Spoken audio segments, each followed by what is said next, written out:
Welcome back to The Explainer, everyone. Man, I am absolutely pumped today because we are finally tearing into the highly anticipated series premiere of Dutton Ranch. Episode 1, The Untold Want, literally throws us right back into that gritty, unforgiving Yellowstone universe, but, and this is huge, with a completely fresh set of stakes. I mean, if you thought you knew the Duttons, yeah, think again. Today, we're unpacking all of it, the hidden tensions, the brutal transitions, and those silent threats that made this premiere just so incredibly captivating. All right, let's jump right in. So we open with Rip and Beth on horseback, riding across this stunning, sweeping landscape. At first glance, right, it's the picture of perfect healing. They're really trying to build a quieter life after all the chaos of their past. It's calm, it's serene, but come on, if you've been following this family, you already know the golden rule. Peace absolutely never lasts for the Duttons. This beautifully framed moment is a total illusion. It's that deep breath right before the plunge, and it hooks us instantly because we just know the storm is already brewing. Section 1. The illusion of peace and hiding from the inside. Because as we quickly learn, the biggest danger right now actually isn't the enemies waiting outside the gates. Nope. It's what the family is hiding from each other on the inside. There's this core philosophy at play here. No one moves into the Dutton Ranch by accident, and no one leaves it the same. The whole atmosphere of this episode is just heavy, brooding. You can literally feel that something is broken before a single word is even spoken. The silence doesn't feel tranquil. It feels like a warning. It's like the ranch is holding its breath. And as the source material nails perfectly, this land doesn't just belong to a family. It consumes them. Okay, Section 2. Surviving the Montana wildfire. Uprooted and displaced. Now, to really grasp where their heads are at, we've got to look at this chronological jump. That illusion of peace we just talked about, it was literally scorched away.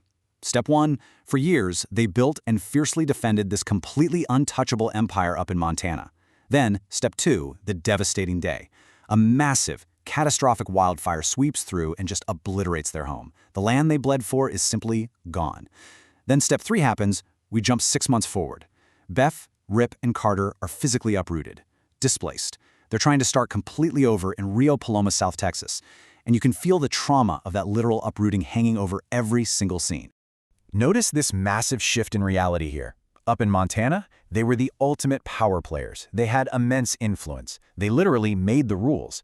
But contrast that with Texas. Now, they're outsiders. They are sitting on a much smaller, far more vulnerable ranch in totally unfamiliar territory. Actually, this massive drop in power is a game changer. It heightens the stakes for literally every single interaction they have in this new town, because they don't have that safety net anymore. Moving into Section 3, the weight of silence. Secrets as leverage. This new vulnerability pushes us right into the psychological core of the episode. Think about it. When you lose your power, you tighten your grip on your secrets. There's this incredible line, silence is not empty on this ranch. Silence is strategic. It is protective. It is sometimes even threatening. I mean, wow. In this family, unity is incredibly fragile right now. We aren't seeing open, screaming matches yet. Instead, the tension lives underneath every sentence. Down on this new ranch, a secret isn't just a secret. It's leverage. It's a weapon just waiting to be used. So the absolutely crucial thing to understand here is what we can call the Dutton rule. Loyalty, it isn't gentle, it is demanded. The land is protected at any cost, and disagreement quickly turns dangerous. They communicate all this tension not through arguments, but through behavior. It's in the loaded pauses. It's the way they look at each other. Or, the way a room goes completely dead quiet when someone walks in. Hesitation is noticed. In their world, assumptions made in silence can turn into a bloody conflict way faster than the truth ever could. This dual reality is captured so perfectly. On one hand, you have Beth and Rip looking out, presenting this united front, really trying to build a future together. But hanging right there with them is the heavy, menacing, fiery weight of the Dutton Ranch legacy. It's superimposed over everything they do. They are constantly battling against that crushing weight, the expectations, and the bloody history that comes with the Dutton name. It's like they're trying to escape a shadow that absolutely refuses to let them go. Which leads us to Section 4, new rivals in Texas, modern warfare and data. Because a legacy of power, it always attracts challengers. Now that we've got a read on their fragile internal dynamics, we have to look outward. What might seem like a totally clinical, standard consumer data request, like a routine background report, actually represents the modern warfare being waged against them. This aging ranch is completely surrounded by circling investors and corporate vultures, and they aren't using guns, they're using data. They are digging into histories, trying to find literally any financial or legal weakness to use as leverage against the family. The world is changing way faster than the ranch is, and honestly, these clinical, digital weapons are just as dangerous as the physical ones. And these outside forces are localizing some intense new characters down in Rio Paloma. First off, we've got Beulah Jackson. She owns the massive 10 Petals Ranch, and she commands total respect and fear. She establishes herself as an immediate force. Then there's her son, Will Jackson, hot-tempered, impulsive, and aggressively looking for a fight. He is a primary obstacle right out of the gate for sure. We also meet Everett McKinney, the local vet, and Carter, who is just really struggling as the isolated new kid trying to figure all this out. Among all these new faces, we actually get a truly surprising emotional turning point for Beth.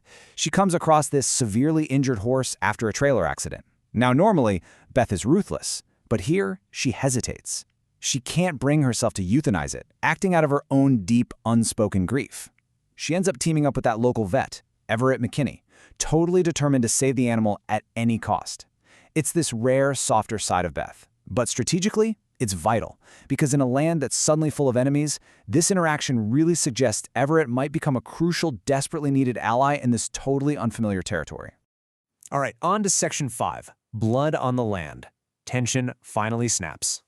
Because as we well know, moments of compassion are pretty fleeting in this universe. So I want to ask you this directly. How long can peace really last?